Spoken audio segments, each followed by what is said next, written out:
because so many people are like, where should I invest? Let me look up the best Right. place to invest lists. And then they just pick based on these lists, but they don't really have any connection to or knowledge of the areas. You know, as you grew up too in the sports world, everything was performance based. So I just naturally have this competitive side of me. I don't like to lose. I can't stand to fail.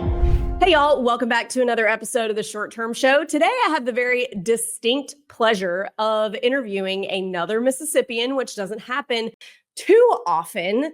But Ashley has a really cool story. She is doing short term rentals in a college town, which I think is my second favorite type of market to do short term rentals after vacation markets. So, anyway, I'll let Ashley tell her story. So, welcome to the show, Ashley Freeman, owner of Velvet Ditch Villas. How's it going, Ashley? Hey, Avery. It's going great. I'm super stoked to be here. I've been a huge fan of yours for quite some time. So this is like a dream day for me. So thanks for having me.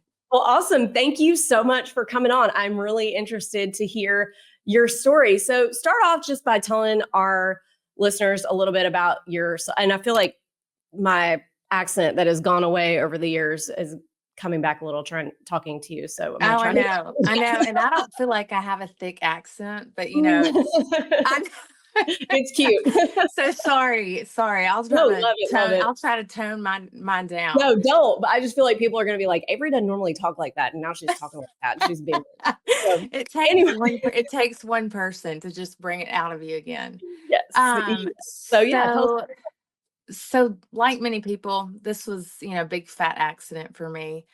I several years ago was a tennis pro here in Oxford and went through a divorce. It was very unexpected. I had a 4-year-old at the time, and I didn't know how I was going to make ends meet. Lucky for me, I do live in a college town. Ole Miss is here, and Airbnb was just hitting the market, just kind of gearing up. And so I had this 5-bedroom, beautiful house on some acreage. And I thought, what the heck? I'm just going to go for it and see what happens. And that ended up doing really well. We brought in a little over 25,000 the first year, just through busy season. So I thought, oh my gosh, this is amazing for me as a single mom needing some extra income. So that's how I first got started. Several years later, I added a small cottage on the farm. So we live on a little redneck petting zoo. But it's great. I love it. Oxford's amazing. There's an energy here that just cannot be explained unless you've come to visit and just get it. Awesome. So I want to hear, more about this. So you started with one, and now you have how many? We are sitting right over 100 properties at the moment. And so that was less than 3 years ago. I started with the homestead, which is my farmhouse. And after it did so well, I built the cottage. That did really well. I thought, I've got to have a game plan. I don't want to teach tennis forever. My daughter, as she was getting older, it was not as easy to work with the schedule. She was getting out of school. I was getting off, going on to the courts. So that just wasn't going to work well. So I needed to come up with a backup plan. And since both properties were doing so well, kind of brainstormed with my brother, who's been a huge mentor of mine. And we came up with this game plan to just arbitrage several units.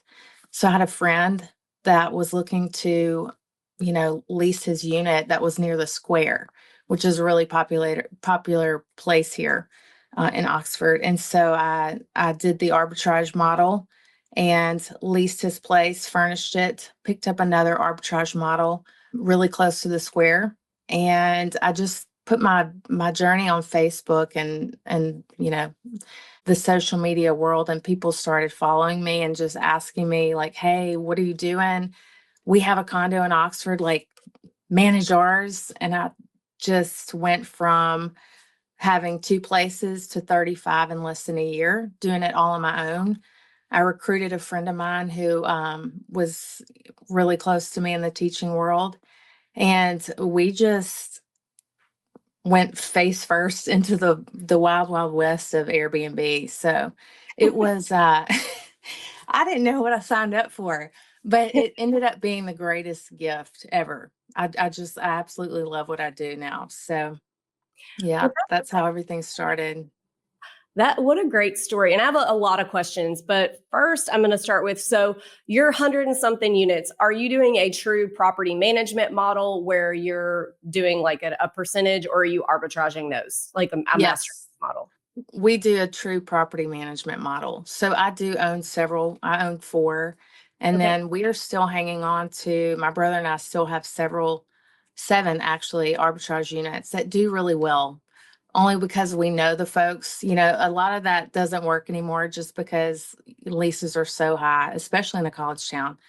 People are getting so much money for long-term rentals here. But we actually know the folks, and they really love having us in their units. We're easy to deal with. We're not college kids that tear Right. stuff up. So it works for us. I know it doesn't work a lot of places, but and then the majority of the other units are all property managed.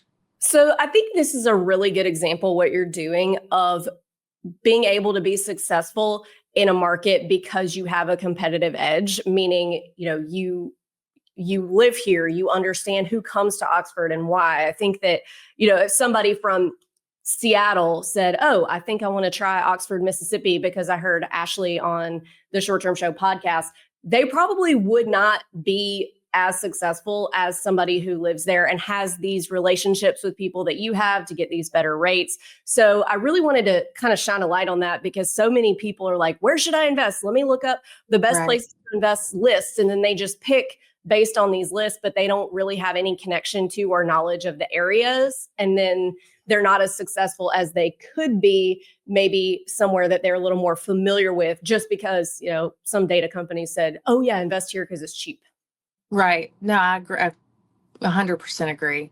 If I had not planted roots here and plugged myself into the community and built this reputation of, there's so many people and parents and kids that knew me. They trusted me with their business.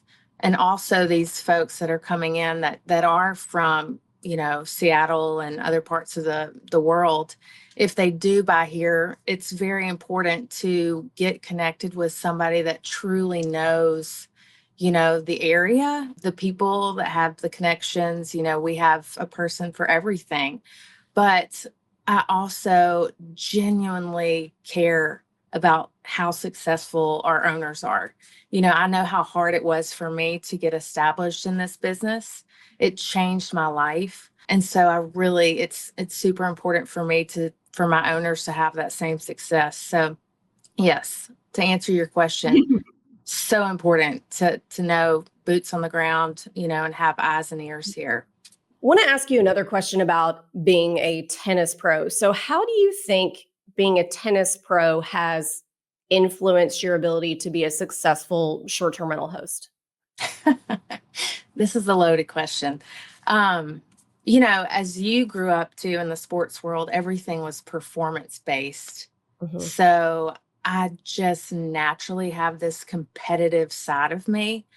I don't like to lose. I can't stand to fail. And so it gave me this really gritty attitude when going into, this market, and being able to have my owners' backs and really compete, because it is. We've seen our numbers increase from 1,500 to we're almost, probably sitting at closer to 4,000 units now.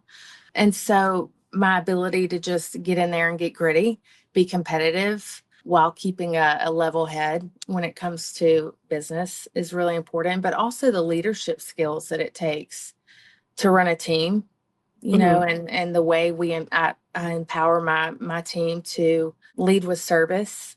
And so I think it's taught me so many important lessons. I totally agree. And I'm huge. I don't think anyone's going to be surprised by this about having my kids in athletics and being serious about it. And it's not because I think my kids are the greatest athletes in the world, although they're pretty good, but, or that I'm trying to, that I think that they're going to play college or professional or anything like that.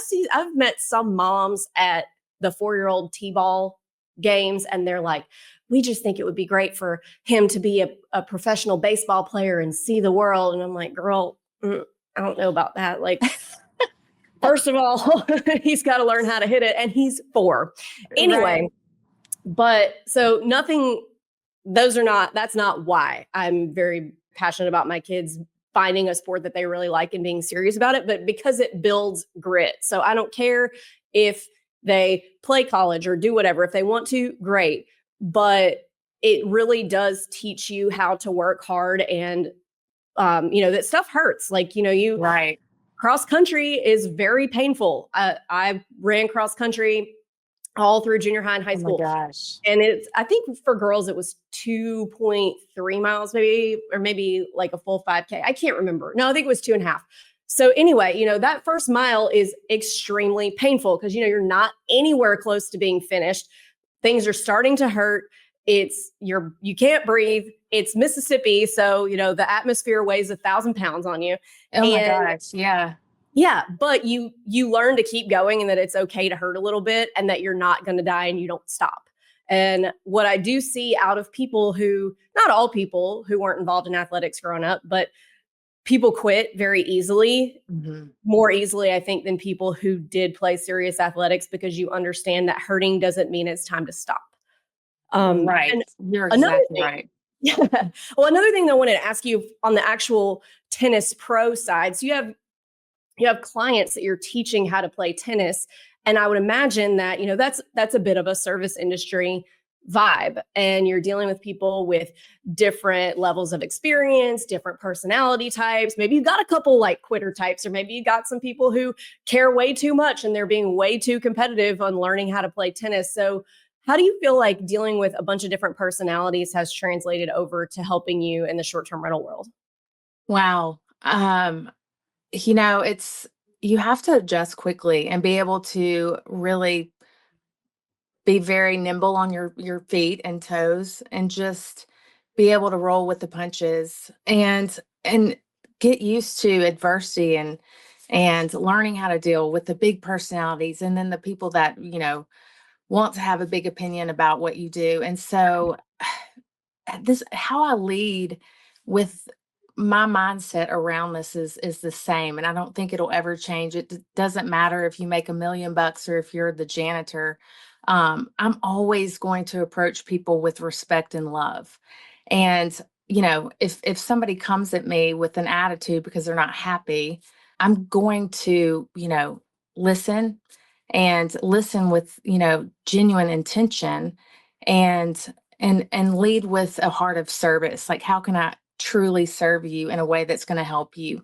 And I think if you just approach it in that way, it doesn't matter what attitude you're dealing with.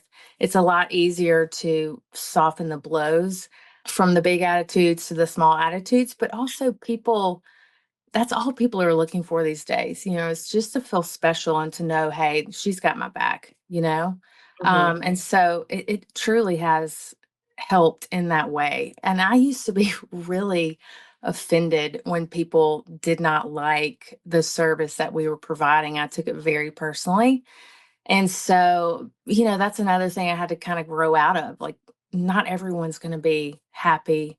You're not going to be perfect. You're not, there will be people that don't like you, and that's a-okay. But my standards about how I treat other people are going to remain the same, and be consistent across the board.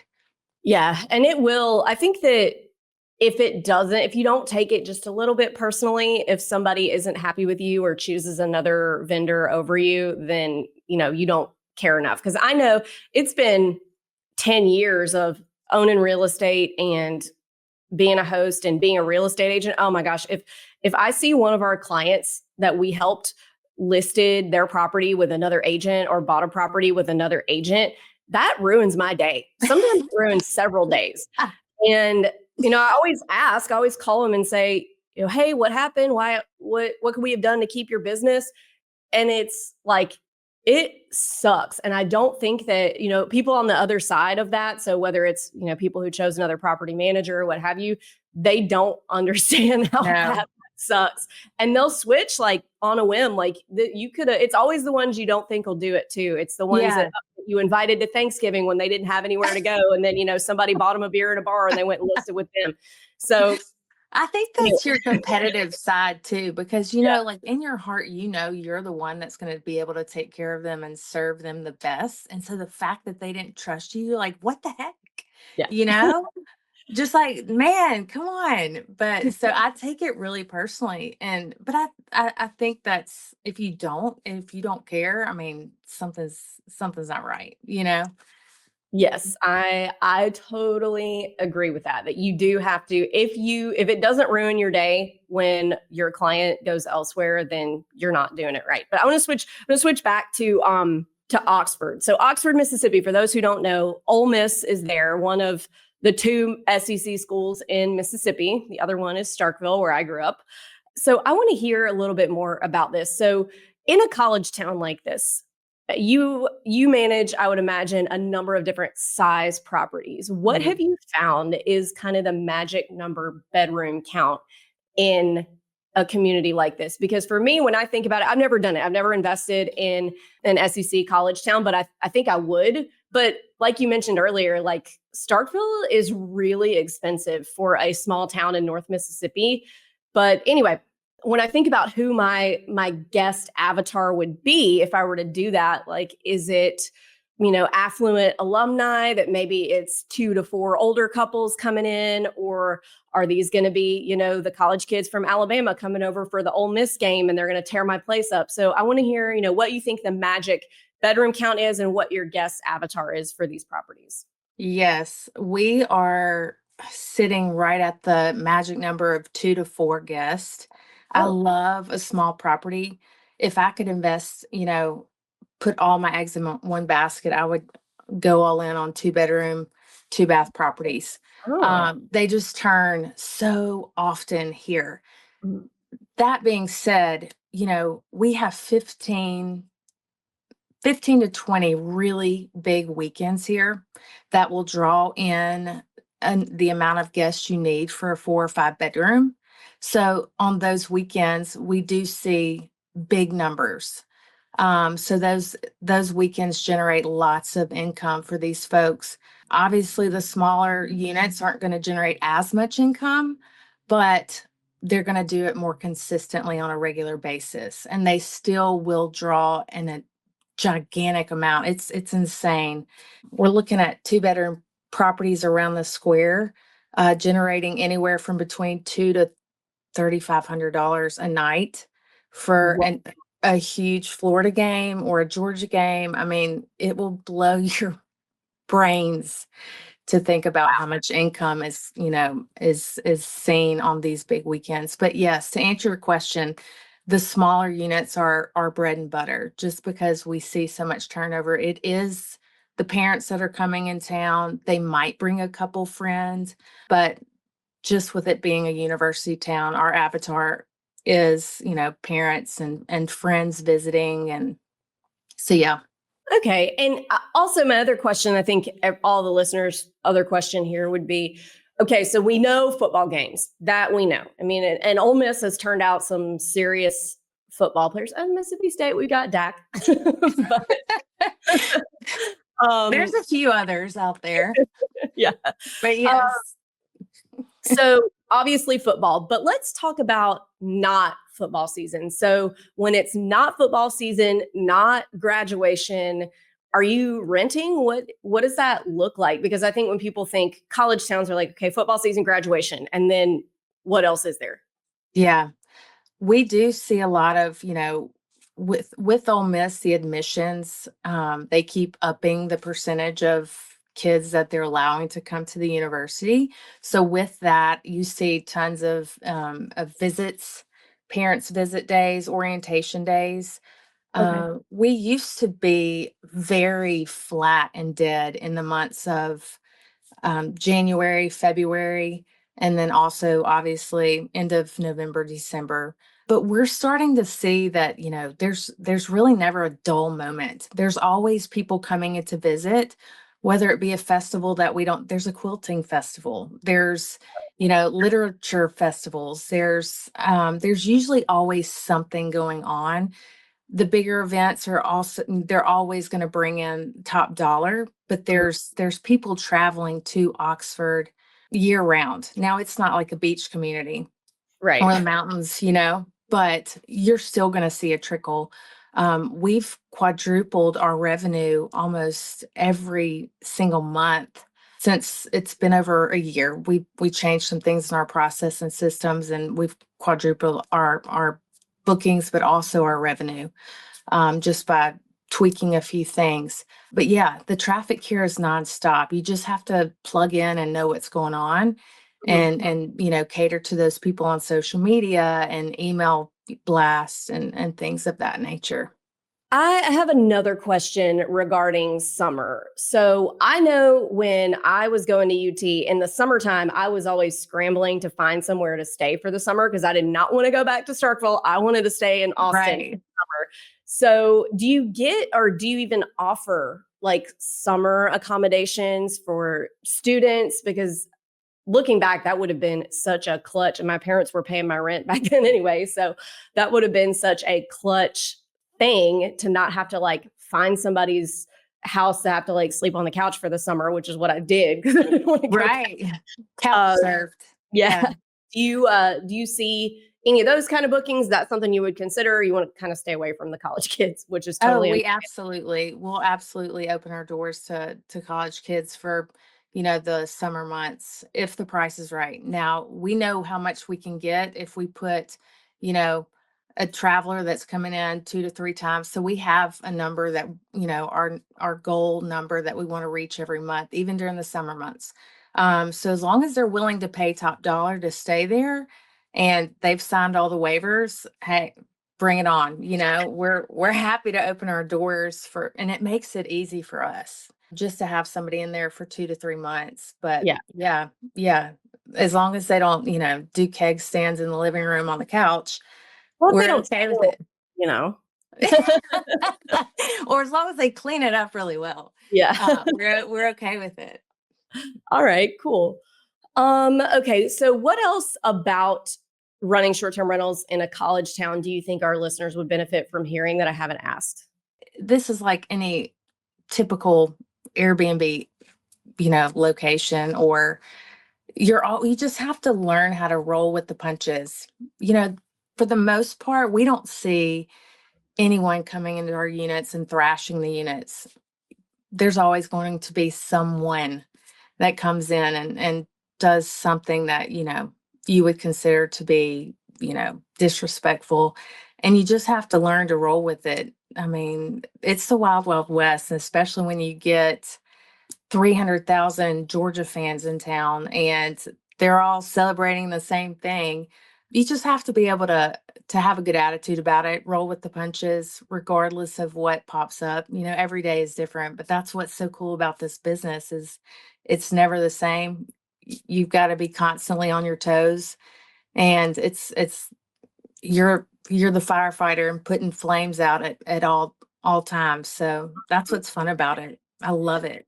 Yeah, it is fun. It sure beats sitting in an office all day. Oh my gosh, yes, or out on the tennis courts with, I loved Oh, my babies, but I taught 3 to 8 year olds, and so it was just like herding cats, and just always oh, having to be on and be a cheerleader, and yes, so you have to be very energetic with the little kids. My kids are 4 and 6 and they're in tennis lessons and their coach is so great because he's so energetic all the time. But I'm kind of like, oh my God, I would not, I can't coach them. yeah. It's so Oh, hard. I would sit in my car at the courts afterwards, like, and not realize it, but just be in the car for 30 minutes, just sitting there like a psycho, just decompressing because I don't know what had just happened, because I had so many kids and so much going on, and talk about different personalities and the things that come out of their mouth. I miss that. But yeah, this business is life-changing and it's exciting. And if you're, passionate about it, it just makes it all the more worthwhile. Yes, it does. So we are to the final 3 questions of the show that we ask all of our guests. And the first one is, what advice would you give 20-year-old Ashley? 20-year-old Ashley needed to save some of her beer drinking money and invest it. But also just to take the pressure off myself. I just, this life is too short. And I think I had to be perfect at everything I had to do. And so now I've learned to just have faith in the ride and know that, the Lord is working everything out for me, and to just relax and knowing that, and just take that pressure off and enjoy it. It goes by so fast. Yes, that it does. Well, Mhm. good advice. And question number 2, what advice would you give a new short-term rental investor who's looking to get started today? Definitely know the location that you're investing in. Definitely have boots on the ground. If you're going with a property management company, just make sure they know how to play the game and they're genuinely invested in your well-being as a client. I see so many people that are in the getting business, get, and it really just needs to be the opposite. It needs to be us in the giving business. Like, how can we give to the client? So just make sure that you are choosing wisely when it comes to property management. It takes a lot to be successful in this business, as you know, and there's lots of irons in the fire when it comes to managing well and knowing how to do it. And so just do your knowledge or do your due diligence and make sure you're choosing wisely when it comes to property management. Also good advice. And last question, what's your favorite book that's impacted your mindset? Okay, well, I'm not a huge reader. I really want to be when I grow up, but I'm still working on it. But the last book I read is called You Too. Mm. Actually, it's U Squared. It's by Pritchett, and it's all of 36 pages, but it is power packed. It's like mindset, a high velocity formula for multiplying your personal effectiveness and quantum leaps, and it hits hard. It's really good stuff. So if you're like me and only listen to like podcasts and audiobooks, like I actually read this really fast. So I would recommend anybody to read it if they're trying to just, get in a great mindset and get fired up about what you do. All right, that's a good one. We haven't had that recommendation yet. Yay. Mhm. All right, and last, if anybody wants to follow you, check out your properties, see what you're doing, how can they do that? Yes, we are at Velvet Ditch Villas on Instagram and Facebook and also TikTok. Okay. And then we are launching my personal branding site, which is at Ashley Freeman Official. So that will be coming soon. But those are the 2 places that people can check us out. All right. Well, thank you so much for coming on, Ashley. It was a great show. Thanks, Avery. Take care.